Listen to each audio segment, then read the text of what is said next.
I chain smoke, and I say fuck a lot. When I accept myself for the way I am, I accept you too. Viewer discretion advised. Totally relaxed. Do not let anything disturb the tranquil lake of... why do you keep swallowing? Sorry, can you swallow a bit louder, please? Because I can still hear some of my own thoughts. Fuck. Yes, total calm. His temper worsened and he was forced to have a handler to keep him calm in interviews. What do you think about China and the refugee crisis?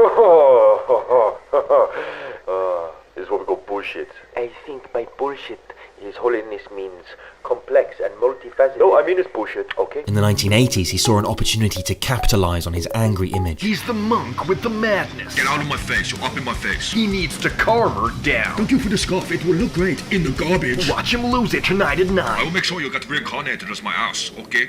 Alright, everybody, calm her down. Let's calm her down. Obviously, it was parody. Kind of funny, though. I started making this video on Monday. It's now Saturday. It's been a hectic week and I've had no time to work on it. And since it took me so long, I almost gave up on it. But it was pretty much ready to go besides a few things, so I figured I'd put it out anyway and just started another one.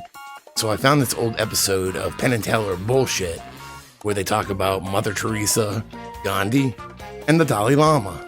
So here's some of it here. The purpose of our life is happiness.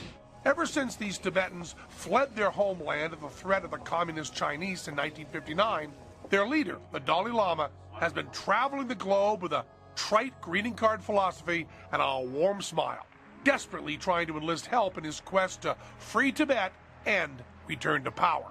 I believe, you see, every human being have the potential to develop compassion. Tibet was Shangri-La, that is, if you were the Dalai Lama. No wonder he wants it back. He had a palace and a pile of servants. The rest of the Tibetans lived in huts and ate roast barley meal and yak butter tea. You had a privileged priest class living in utter luxury and opulence, and you had a mass of serfs living in utter misery. And if you broke the law, then torture and mutilation, including eye gouging, the pulling out of tongues, and even disemboweling were reportedly common punishments. The Dalai Lama sounds more like Mo Howard than a saint. Wise guy. As this State Department internal memo reveals, the Dalai Lama at one time took $180,000 a year from the CIA for his living expenses, and $1.5 million a year from the spy agency to finance Tibetan guerrilla operations against the Chinese, which included running a covert guerrilla training center in Colorado. Maybe they were non-violent covert guerrillas. Violence and telling lies, cheating, these, I believe, basically against human nature. To be fair, the robed one isn't taking money from the CIA any longer.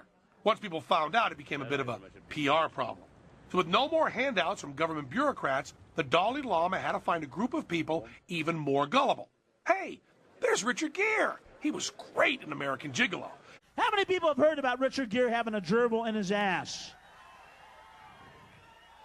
I swear to God, it's maybe a rumor. I hope it's a rumor. Supposedly, I guess he was in the hospital. Mark, you would probably know, but is this for real?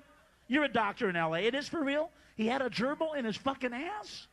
2 of them? And oh, there's Steven Seagal. He was great in...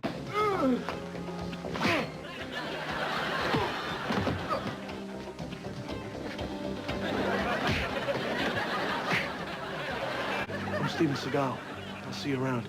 Well, he's way into the Dalai Lama. The only thing that is of great importance in my life is to try to become a better human being, to ease the suffering of others and make the world a better place. I don't care about power or fame or money. Fuck. That's easier to say when you're rich, famous, and powerful. So what would happen if the Dalai Lama returned to power in Tibet?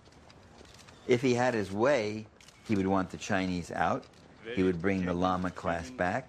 It would be ruled by monasteries. The aristocrats of the exiled community would all go back with him.